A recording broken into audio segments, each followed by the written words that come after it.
Let's do it. Welcome everyone to another DeFi Raiders AMA. Thanks for joining us. I'm Degenic here with Wartooth and Julian from Illuminate and Keen from Swivel. Howdy, howdy. Thanks for having us. Yeah, thanks for joining. So Illuminate is a fixed rate lending protocol designed to aggregate principal tokens and provide the only scalable infrastructure for fixed rates, offering the combined depth of all fixed rate markets as well as a guarantee of the best rate in DeFi. Stay tuned to learn more about that. So to get us started, Julian, would you give us kind of the background? How did y'all meet, and how did you come to trying to solve this particular problem? Sure, sure.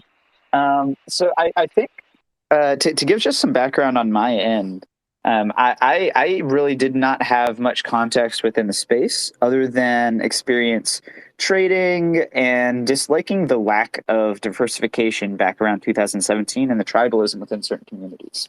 So I created a previous project to try to address these needs, and that kind of went nowhere going into ETH Denver 2020. So I decided to try out the hackathon at ETH Denver, and at the hackathon I essentially decided to create a time lock on top of Compound. Um, this ended up really elucidating kind of some other necessities, which were like, okay, what can you do with this time lock? At first the idea was you could give it to a loved one. It could be like a shitty trust fund, but it became more clear that making a locked deposit on a money market tradable was actually the first step towards creating a wider ecosystem for yields. And it actually was the first conception of what's today behind about a dozen different protocols. It was the first person to do yield tokenization in that design, at least. So that was the first real impetus for the wider fixed rate space, and at least Swivel on that end. And the design really extended out to Swivel more widely, where you take a deposit on a money market, you lock it up for a certain amount of time, and then you allow the interest to be tradable. And that essentially creates an interest rate swap where one party gets a fixed rate and the other benefits from the yield on whatever market or staking infrastructure. Um, all of that said, there did end up being about a dozen different people that utilized this design. I don't want to necessarily claim it as mine overall, but this design. And then there's a couple others that were similar and have similar mechanics but don't follow the same design. And the result is, at this point, there's about 15 different fixed rate protocols.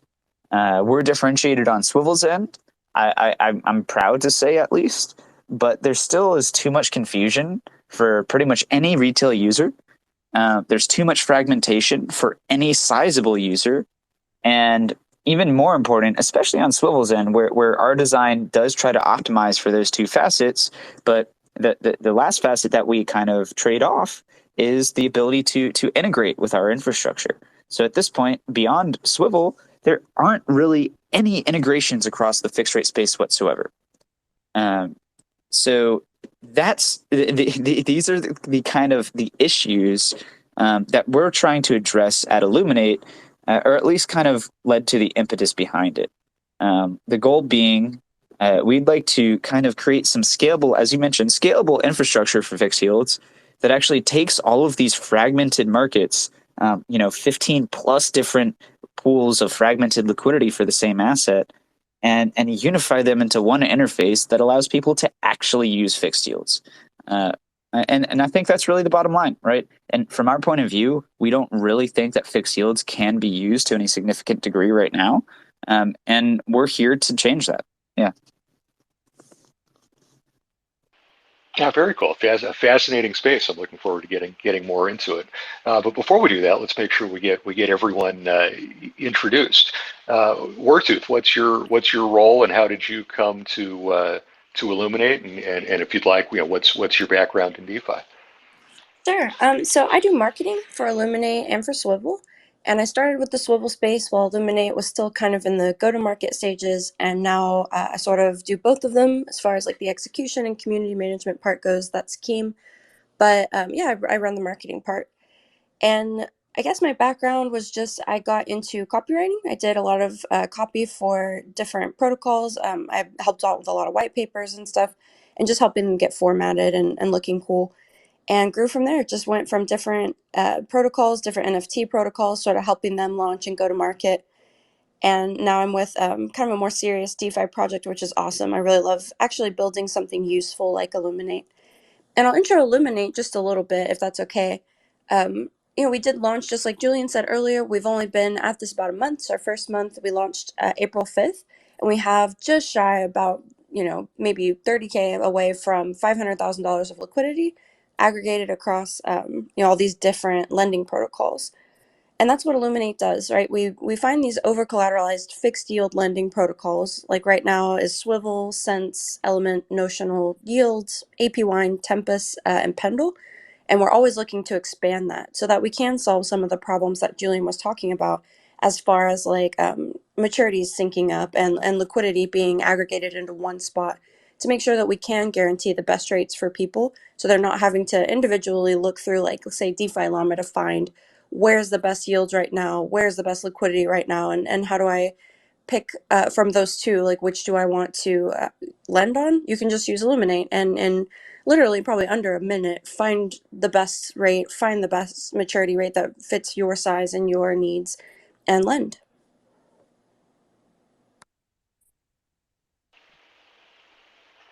Yeah, very cool. And we'll get into the specifics of how you guys make that happen in just a minute. But before that, Keem, would you please introduce yourself and tell us briefly about Swivel as well? Yeah, sure. So, good afternoon, guys. I'm Keem Vibes on Twitter. And so I came about the space by way of trading options in equities. So that's how I got my start. And then started meeting a lot of individuals, became friends with the guys that were already into crypto. And I got introduced by way of DeFi Summer and getting rugged multiple times on Uniswap and SushiSwap. So from there, I went almost full time into like just being on crypto Twitter and like trading and stuff like that. And then I want to say I met Rand, which was one of our BDs, and then got introduced to Julian. So became part of the team. Really liked everything that was that they were building. So do more of the community and some of the marketing for Swivel. So yeah, that was my kind of my trajectory into being part of this awesome team. And yeah, so because I'm Swivel, I'll do a little quick brief intro into Swivel Finance for those who aren't familiar. We're a order book based fixed rate lending and yield speculation protocol that facilitates the exchange of tokenized yield.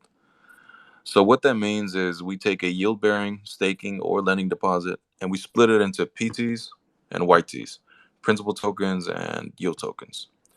Those PTs are exchanged on a optimized hybrid on-chain and off-chain order book, which is also one of the main features that differentiates us from the other fixed-rate protocols. So, why an order book over an AMM? Well, for lenders and stakers, this means they get better rates and increased depth and liquidity. And for liquidity providers, it also allows you to avoid losses associated with derivative AMMs like toxic flow. And all that means is it gives you the opportunity to do many things, such as like for stakers and or lenders, they can reduce risk by having fixed income, which also essentially hedges operational costs. You can long rates, and you can even hedge transaction demand, like what's going on right now. So that was a brief little overview. And I'll pass it on to whoever wants to take over.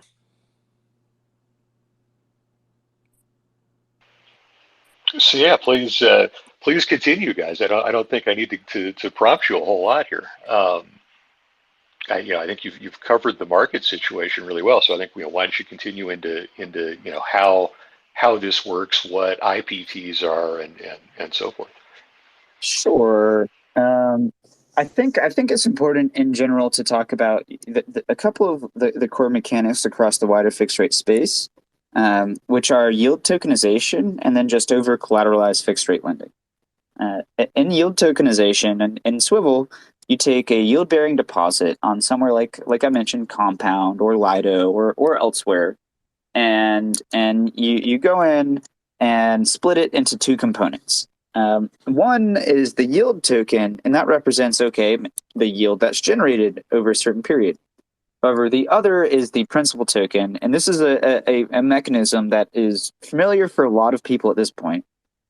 It's effectively what in traditional finance was known as a zero coupon bond, where it gains no interest over time directly, but may today be only worth 95 cents and over time accrue towards $1. In this way, if you buy an asset at a discount, that 5 cent discount between 95 cents and $1, you're guaranteeing yourself a certain amount of yield over time as it matures. So that's really the core mechanism behind again about 15 protocols. On the other side of things, you have over collateralized just direct fixed rate lending, where you take a deposit, maybe $100 in ETH, you put it up, and then what you do is you mint principal tokens with that against it. You essentially borrow principal tokens. These principal tokens will today only be worth maybe 95 cents. And if you sell them, you will have 95 cents cash. Of course, what that means is over time, as the market matures, you need to make up that extra 5 cents in order to actually repurchase the principal tokens and get your ETH back at maturity. So what that actually represents is also a fixed rate lending and borrowing. And then the overall conclusion is that the yield that you can get on any fixed rate protocol, regardless of all of these mechanisms, is represented by the price of its principal token. And whichever principal token is the cheapest on the market is going to give you the best yield, right? It makes sense. If you buy an asset for 93 cents, it's going to make you more than one that you get at 95 if both are going to be worth $1 at the end of the day. So the difficulty is that there really isn't any way to trade rates across these protocols. There isn't really any way to, as a major user, kind of deposit into any given protocol. And honestly, there's a lot of inefficiencies with the AMM designs across a number of different protocols as well. And what this has led to is a complete inability, like I've said, for pretty much anyone to use fixed rates. So what we've done is aggregated all this, not similar to Matcha, Xerox, or the others, which just sit off chain, but we've done on-chain aggregation with a pretty novel mechanism that is most similar to something like mstable, actually, where you take any one of the principal tokens across a number of those protocols, and you allow them to be wrapped at a one-to-one basis into what we're calling a meta principal token. And this means that at any point in time, if you hold the meta principal token, you're holding a token that's backed by a basket of assets that themselves will mature at a one-to-one basis later on. And the meta principal token really just then floats at a kind of a wide range as people then do this wrapping process. And what really needs to be asked is what happens and why would anyone ever do this wrapping process? Why would anyone take another principal token and create an IPT? And well, the answer is if you can profit off of it, it's just natural to do.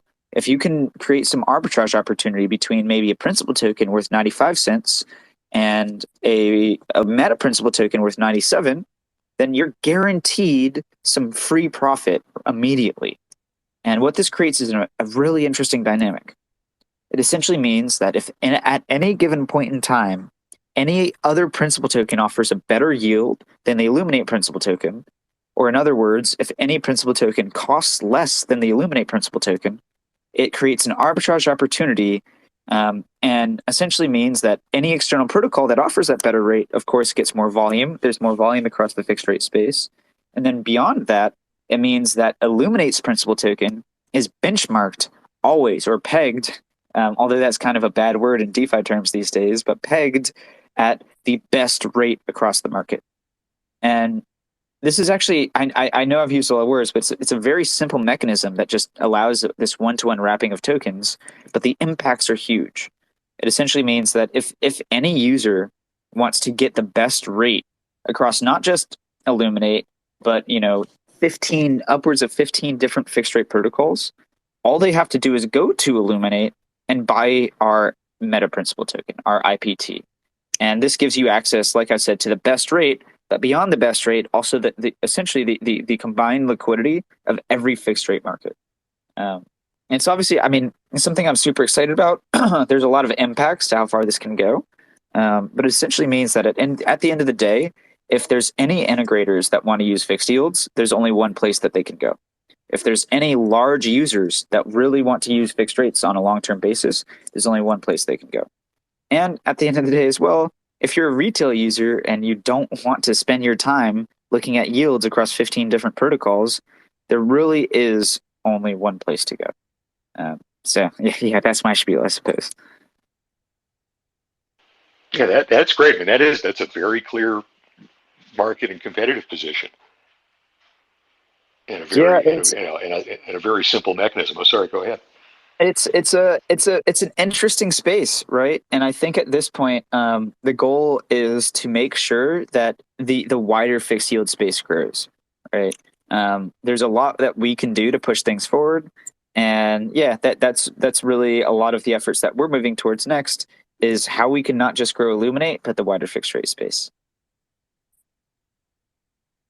Right, and I assume the some of the pushback is the additional smart contract risk versus the additional yield from a variable rate product. Yeah, the smart contract risk it is very dependent on the protocol you're specifically talking about, right? On Swivel's end or any of the yield tokenization protocols end, there's minor increases in smart contract risk as you just have more smart contracts layered on top of variable lending. In the case of yield protocol or notional, they're not necessarily any more risky because they really follow the exact same mechanisms. If anything, they're probably a little bit less risky because the AMMs are more straightforward than their lending models. Excuse me. And that said, on Illuminate's end, right, we will always be providing some minor increase in risk anytime you talk about any more contracts. This, of course, decreases over time as protocols reach some feelings of lendy, etc. But I'll say, in addition to this, we have actually, depending on your point of view, decreased your risk. And this is actually a continuous conversation that we have both with investors, users, ambassadors, everybody. And there is no consensus. I'm actually interested on your end. Do you think that holding a basket of assets, let's say depositing across Compound, Aave, Euler, Silo, etc., do you think depositing across a number of protocols and creating a basket is more or less risky than just depositing into one single protocol that you're confident in? That's a fantastic question, and it depends on how you characterize risk. Right, because the answer is that that in a basket, the chances that you will have some loss, right, is much higher. The chances that you will have a total loss, right, is much lower. Which are you going to care about? And we saw with stable coins that this was like part of. There was other mechanisms behind it, but one of the incentives, at least to hold the M stable like meta assets, was they theoretically reduced your risk, and most of it was stablecoins. However, we saw with stablecoins, people really didn't care that much. At the end of the day, they preferred either just holding Tether or like Tether, DAI, or USDC, not really a basket of all of them. Again, in this case, it's a little bit different. We're not trying to advertise our main benefit is your reduction of risk, but it's definitely interesting, right? I don't really know what to tell when people ask me about our risks, because from some points of view, it's an incredible reduction of risk. And I'll even say to that effect, we've put in some additional fail safes to ensure that if any of our individual protocols are hacked, we have limited exposure. So we've actually implemented a rate limiter, and these are sorts of security features that I hope more and more people do implement, but a rate limiter that essentially prevents too much from a single protocol being minted into principal tokens or IPTs in a single period. So this essentially, at this point, limits our external loss to about $250,000. Over time, we're likely going to have to increase that cap as our deposits increase.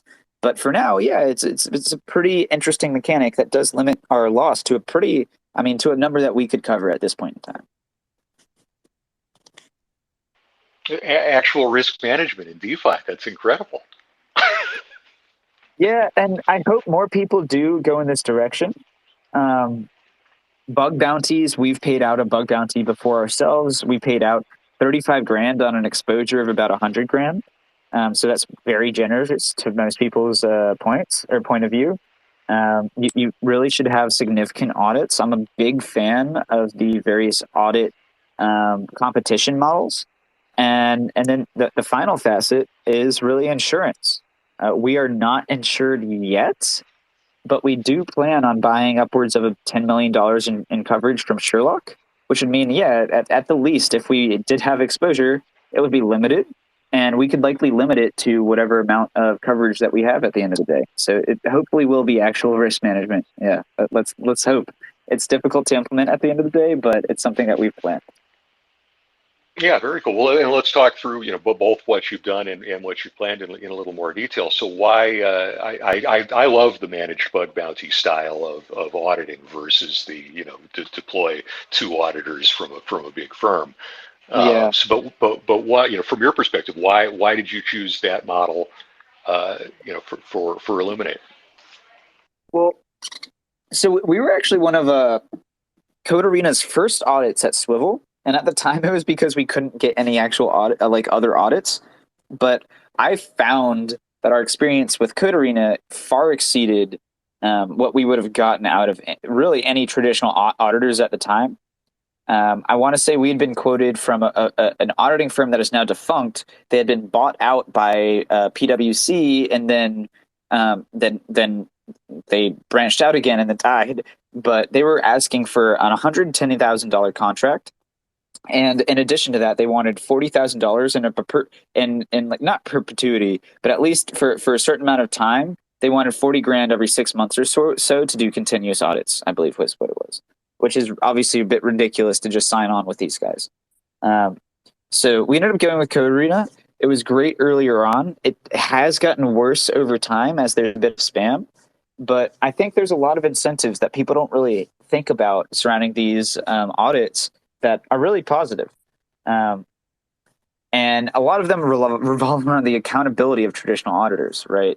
Like we've seen with CertiK in recent weeks. I believe it was one of the recent tokens that rug pulled was quote unquote audited by CertiK and had some various, very obvious rug pull mechanics that CertiK just gave a thumbs up, right?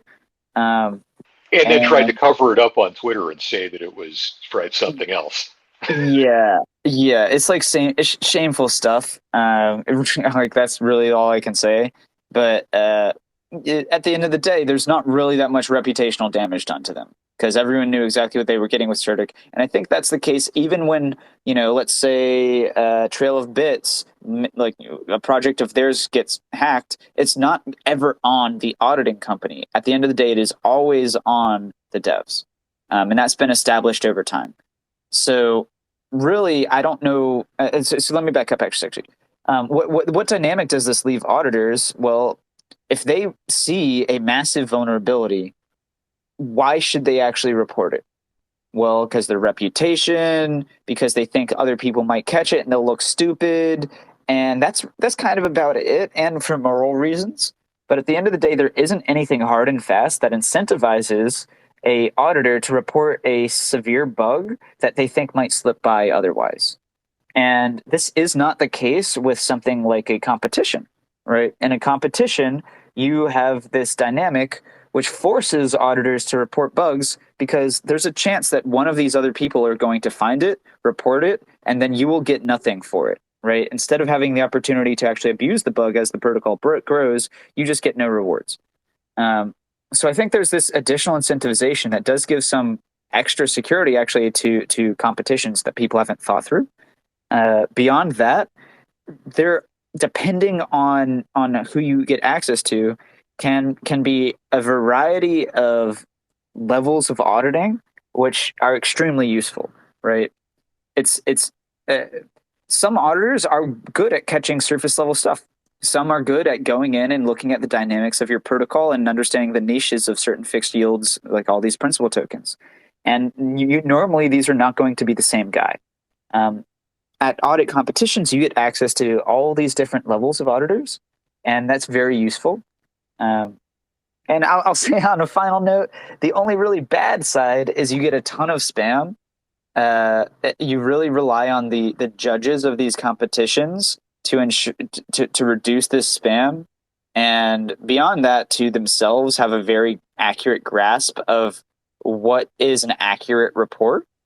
And if that's not the case, you end up with some issues. So we've done about 5 different competitions, and in one of them, we had an auditor that, like, our lead judge, who argued with us about a lot of these claims and made himself, because they're of the auditing process, some superfluous claims that really were not relevant. And so that's not usually the easiest. There's not an arbitration process really if the judge is the person that is causing issues.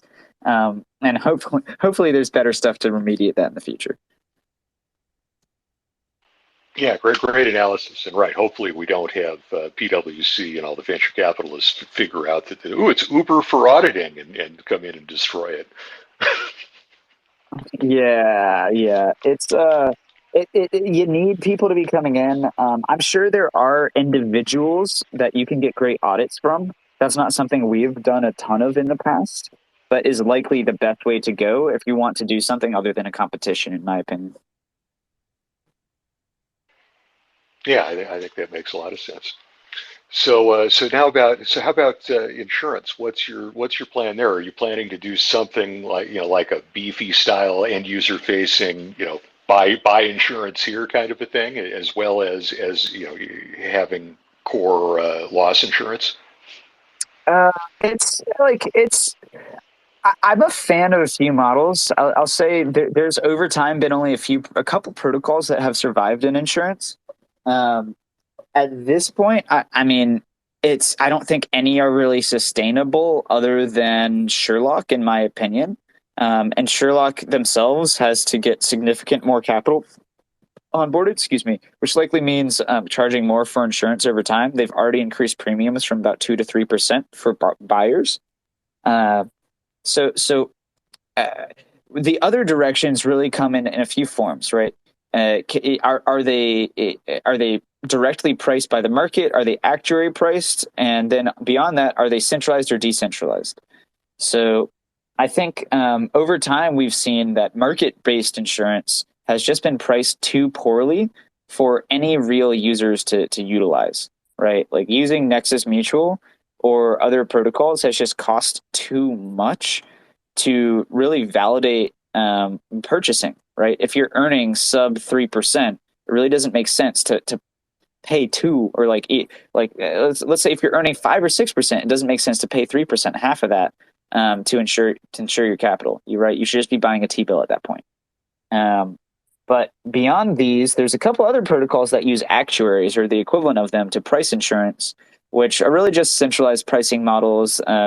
They likely will blow up at one point, and they already have. I think the one protocol to really point to is Insure Ace, which still does a significant bit of volume. But to that note, right, they do price reasonably so they can get users. However, this means that they misprice, and I mean they priced the coverage for UST at something like less than 1% a year, and of course that blew them up. I'm not sure how well their capital base is doing at this point. So TLDR I think, yes, we will likely have access to other insurance options. It likely will be Insure Ace, just because I don't really think there's any other market pricing that has worked at this point. But we'll see how much insurance that they can really provide at the end of the day. Yeah, not definitely an early market still there. Yeah, most definitely. So, well, good. So let's move on to governance. How are you guys centralized? Do you plan to be decentralized? So on and so forth. Yeah. Swill does already have a token on their end, and let me speak just generally. We have the same developer team, and we over time will likely either delineate or kind of coalesce into one brand. But at this point, there is DeFi Edge Corporation, which works behind both protocols. And Swivel itself is completely decentralized at this point, or not completely in all terms of the word, but for all governance functions and major functionality improvements, the protocol goes through governance processes, and going forward, we'll also be doing this completely on chain. So the Swivel token's been live for about a year, although it has very minimal liquidity, and will be being pushed more widely with our upcoming Swivel v4 release. That said, there is the necessity for delineation between Swivel and Illuminate for legal reasons, right? We're a U.S. corporation. It's very important to make sure people that hold Swivel tokens don't necessarily feel that they have the impression that they will profit from our future efforts with Illuminate. And sorry, I dropped my phone. That said, where Illuminate looks to governance is really a much more wide scope. Right. Swivel is concerned with the protocols that we're managing internally, the modulation of fees, and ensuring that there isn't wash trading on our protocol. But Illuminate has to be concerned with not just our own infrastructure, but the infrastructure of upwards of 15 different fixed rate protocols. So at this point, there is not a token. We likely will try to resist having a token as long as possible. And I would even say publicly, we'd have no plans for a token at this point. But that said, there are going to be issues down the line that necessitate arbitration, right? When you require the launching of new markets or the inclusion of new protocols within this basket, you start to actually bring a new protocol into the wider fixed rate space, and this likely needs approval not just from the Illuminate or DeFi Hedge team, but the wider fixed rate space, because it does change the dynamics, right? If, let's say, we approved Maple within our basket, and all of a sudden Maple was being arbitraged with all of these over-collateralized protocols, that would be likely wrong. That would be a mistake because the risk profiles don't align.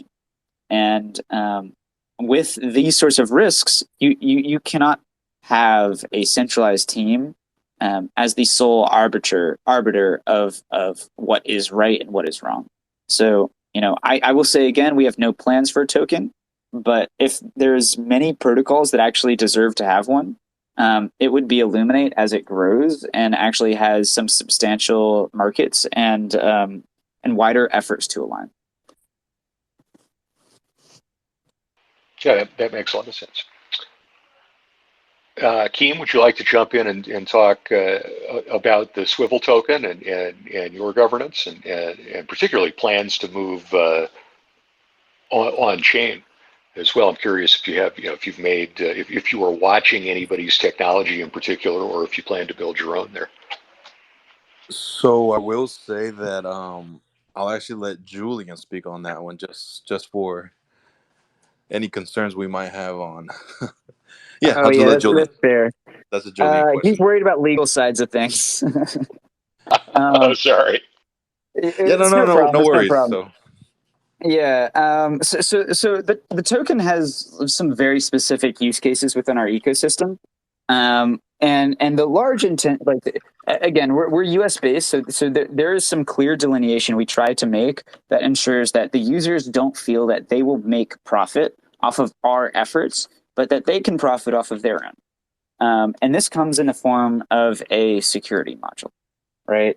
So the protocol does have significant protocol fees. We're actually we're essentially the only fixed rate protocol with any revenue. Due to our order book model, we're able to actually take the protocol fees for ourselves instead of distributing them to LPs. And what we're planning to do with these profits or revenues is distribute them to folks that are actually on the node of insuring Swivel through what we're calling the Swivel safety module. And the idea is that you put Swivel tokens up into this safety module, and they sit there and implicitly ensuring the protocol. Should there be any shortfall events in the protocol, upwards of, I believe it is 20% of the tokens within the safety module could be sold to kind of backstop that event. That said, what are you getting for putting up your tokens and taking those risks? Well, those users are the ones benefiting from protocol revenues. And in this way, you're actually creating a pretty cohesive ecosystem that allows there to be participation that is actually rewarded, and the distribution of our protocol revenue without necessarily concerning us as a security necessarily, because it's not really us that is rewarding you for your efforts. It is you, right? You are doing something. You are coming and ensuring the protocol, and that's a clear line that I think legally and both effectively for our users, everyone can get engaged with, right? Everyone is actually here supporting the protocol that they care most about, and they're rewarded for doing so. Yeah, I like that. That's a very cool way to solve for the Howey test.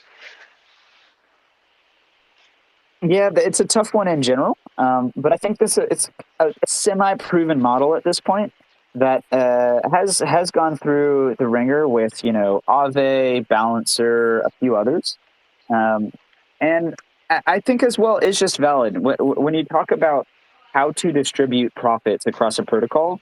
You're left usually with three options, right? You're left with just burning them, just buying tokens and burning them, which is nice. It was actually our initial plan, but that leaves you tax preferentially, right? Which is great because no one actually has to sell their tokens to get profits. And beyond that, you don't actually have to get new tokens, so it's not staking.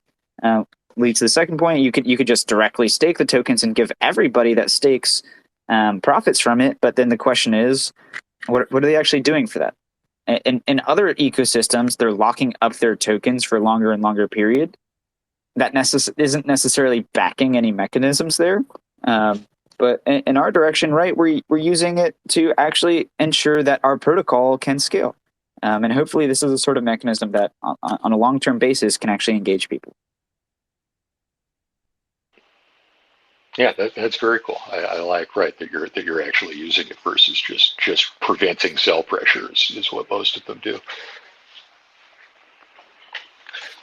So great. So what's on the roadmap? Any I know it's only been a month since Illuminate launched now, but what's up next? Either protocol integration wise, or have you guys already caught everyone that you can catch?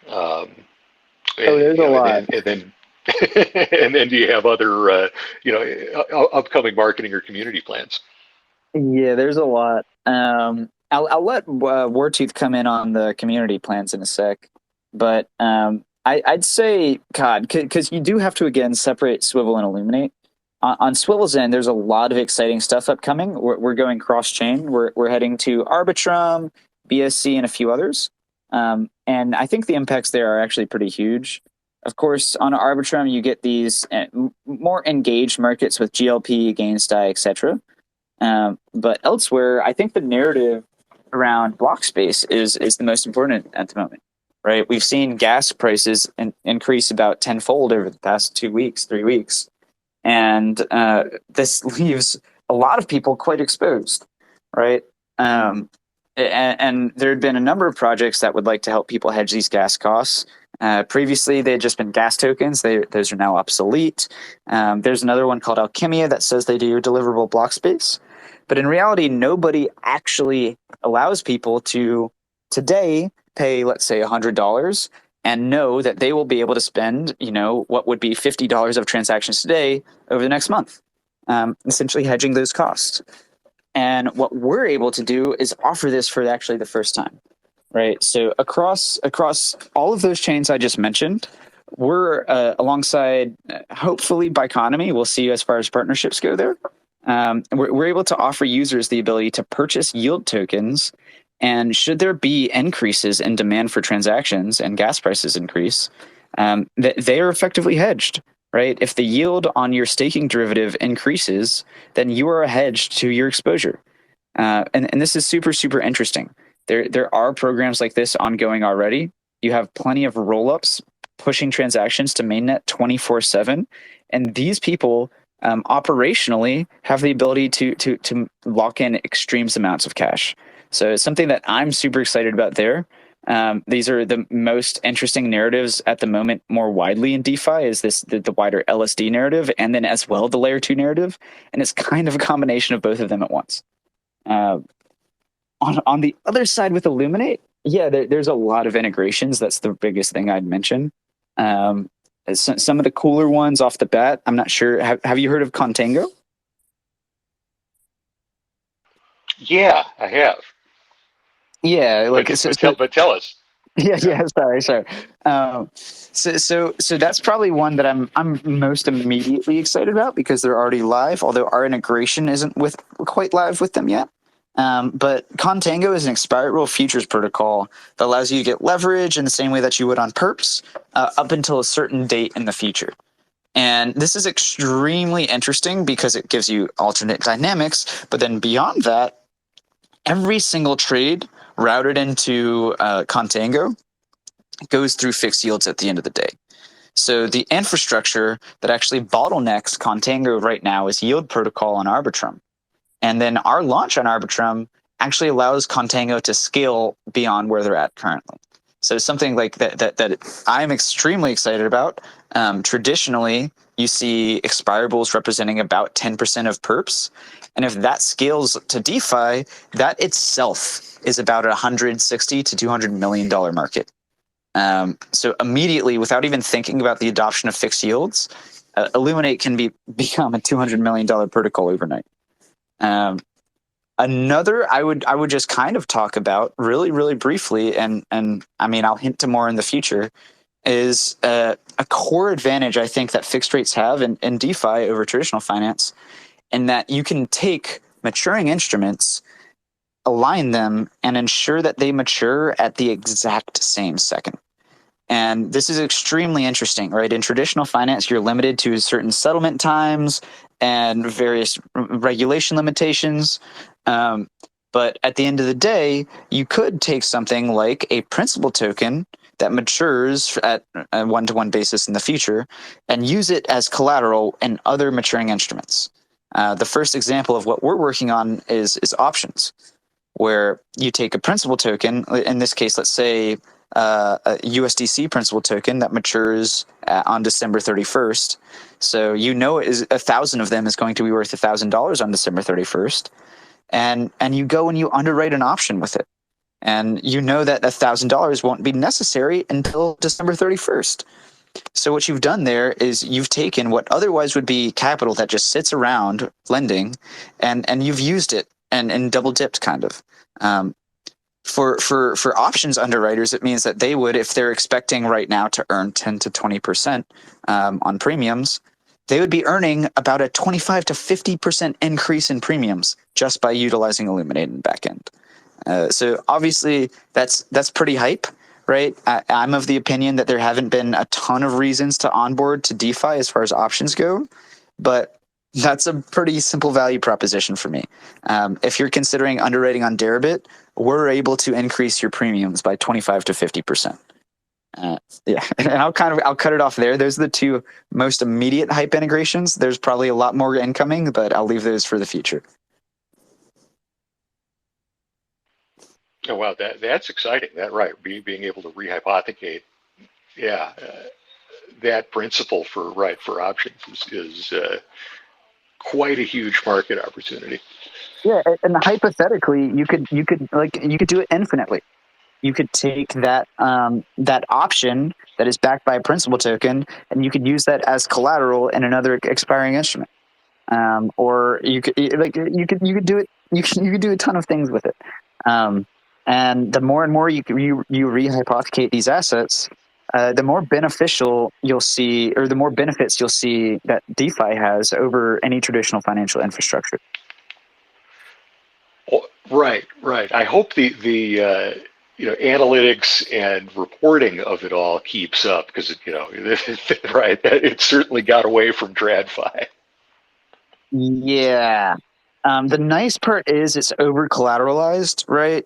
So the issue isn't going to be the soundness of the mechanics. The issue is going to be the soundness of the programmers, right?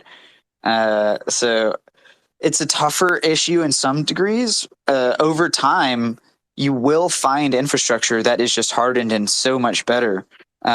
Nascently, you'll find that there's going to be likely a worse risk return to some degree, as like not necessarily just with these short sort of shallow stackings, but as people stack and stack and stack, of course, there's more and more risk.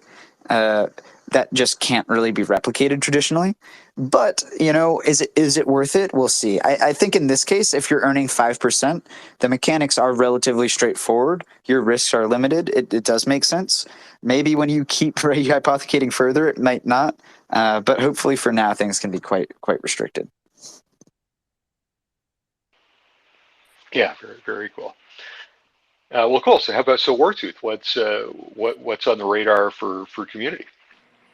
Yeah, so for both Illuminate and Swivel, we kind of had this goal initially to create bullish users who actually had to work to understand how to use the product.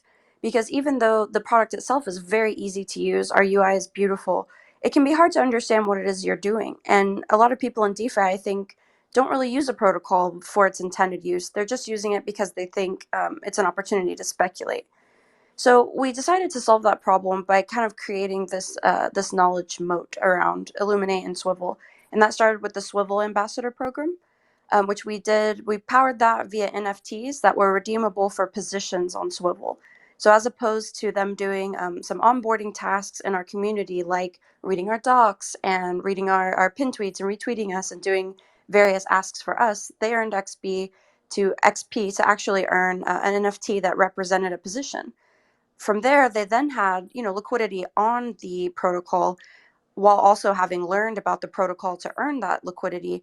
And so we kind of created a moat via learning and using the UI and getting used to that. So their first introduction, maybe they're here just for tokens or airdrop or earning something for their efforts as social media asks goes. But instead of getting tokens or just simple USD, they got positions.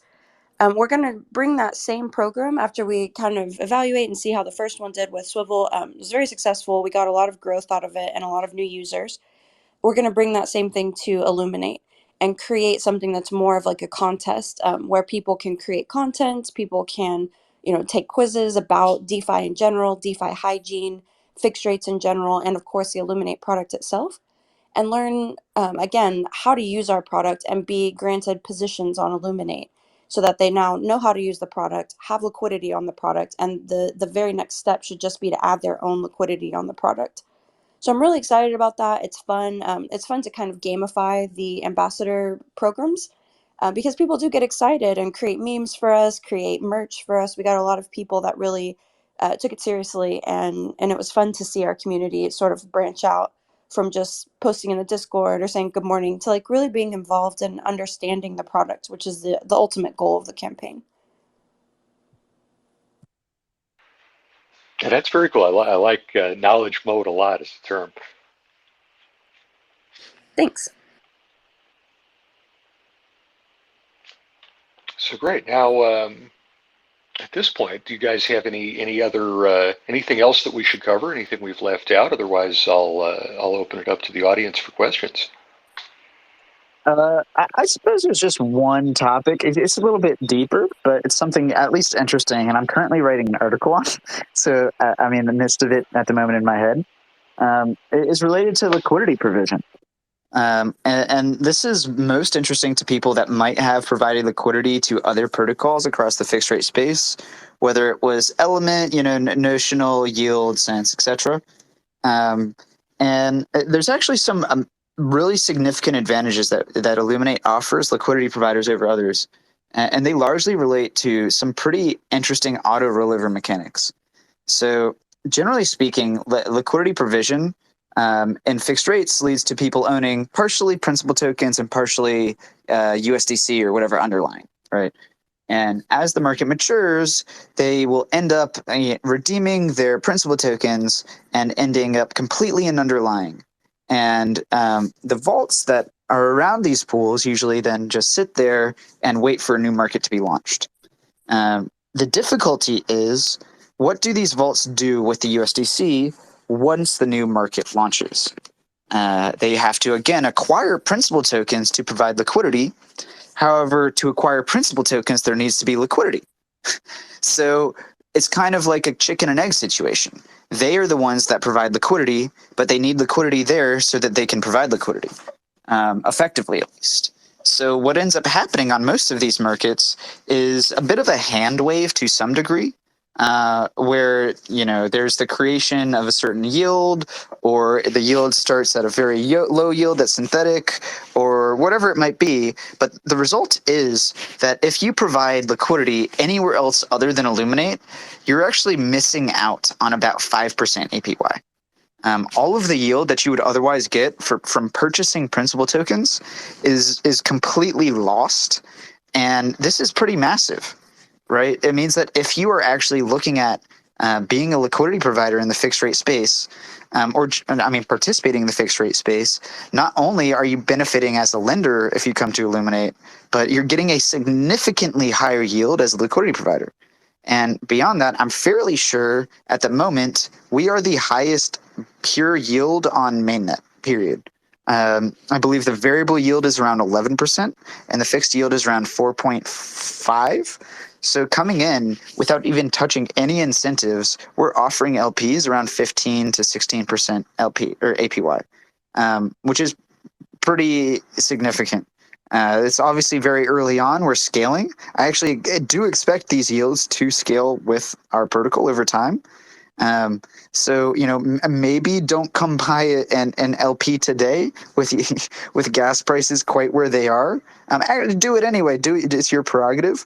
But at the end of the day, yeah, we're essentially offering the best yields on mainnet, and it doesn't really make sense anymore to provide liquidity in the fixed rate space anywhere else other than at Illuminate.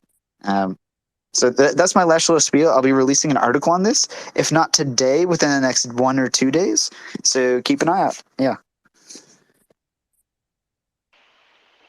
Yeah, very cool. Very exciting. I'm looking forward to seeing how fast your TVL grows.